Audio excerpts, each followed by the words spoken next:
Hi guys, welcome back to my channel. അപ്പോൾ guys, നമ്മൾ ഇന്ന് ഡിസ്കസ് ചെയ്യാൻ വേണ്ടി പോകുന്നത് രാം ചരൺ നായകനായി അഭിനയിച്ച ഗെയിം ചേഞ്ചർ എന്ന മൂവിയുടെ റിവ്യൂ ആണ്. ഗായ്സ്, നമ്മളിന്ന് ചെയ്യാൻ വേണ്ടി പോകുന്നത്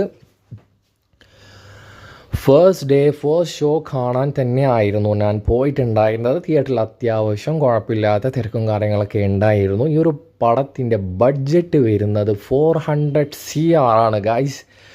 ഈ ഒരു പടത്തിൻ്റെ സോങ്സിന് വേണ്ടി മാത്രം 75 CR ആണ് ഗൈസ് പൊട്ടിച്ചിരിക്കുന്നത്. എന്ത് തേങ്ങയാണ് ഈ ഒരു സോങ്സിനെ കൊണ്ട് ഒരു ഇമ്പാക്റ്റും ഈ ഒരു പടം കാണുന്ന സമയത്ത് എനിക്ക് ഈ ഒരു സോങ്സിൽ പേഴ്സണലി എനിക്ക് യാതൊരുവിധ ഫീലോ കാര്യങ്ങളോ ഒരു ഇമ്പാക്റ്റും എനിക്ക് ആ ഒരു സോങ്സിൻ്റെ കാര്യത്തിൽ തോന്നിയിട്ടില്ല. പടത്തെക്കുറിച്ച് പറയുകയാണെങ്കിൽ എന്തിനാണ് ഇതുപോലെയുള്ള സ്റ്റോറികൾ, അത്യാവശ്യം സ്റ്റാൻഡേർഡ് ആയിട്ടുള്ള ഒരു ആക്ടർ തന്നെയാണ് രാം ചരൺ. പുള്ളിക്കാരൻ RRR നമ്മൾ കണ്ടതാണ്. പുള്ളിക്കാരൻ്റെ ടാലൻ്റ് എന്താണെന്ന് നമുക്ക് എല്ലാവർക്കും അറിയാവുന്ന കാര്യമാണ്.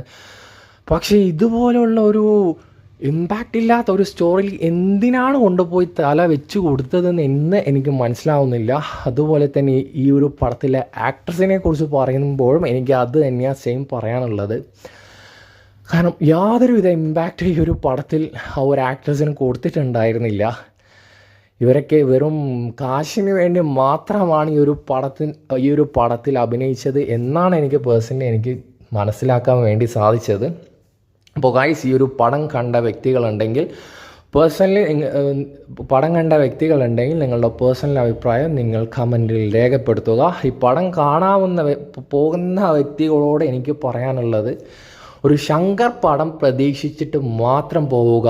ഞാനൊരു ഇന്ത്യൻ 2 പ്രതീക്ഷിച്ചിട്ടാണ് പോയത്. ഇന്ത്യൻ 2നേക്കാൾ ഒരു പടി മുകളിലാണ് ഗെയിം ചേഞ്ചർ എന്ന് വേണമെങ്കിൽ പറയാം.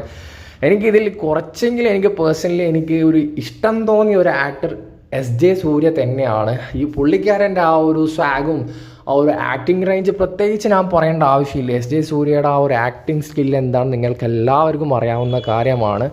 അപ്പോൾ ഈ ഒരു മെൻറ്റാലിറ്റി വെച്ചിട്ട് നിങ്ങൾ ഈ ഒരു പടം കാണുകയാണെങ്കിൽ അധികമായിട്ട് നിങ്ങൾ സങ്കടപ്പെടുകയില്ല എന്നാണ് എനിക്ക് പറയാനുള്ളത്. അപ്പോൾ ഗായ്സ്, നെക്സ്റ്റ് വീഡിയോയുമായി വീണ്ടും കാണാം.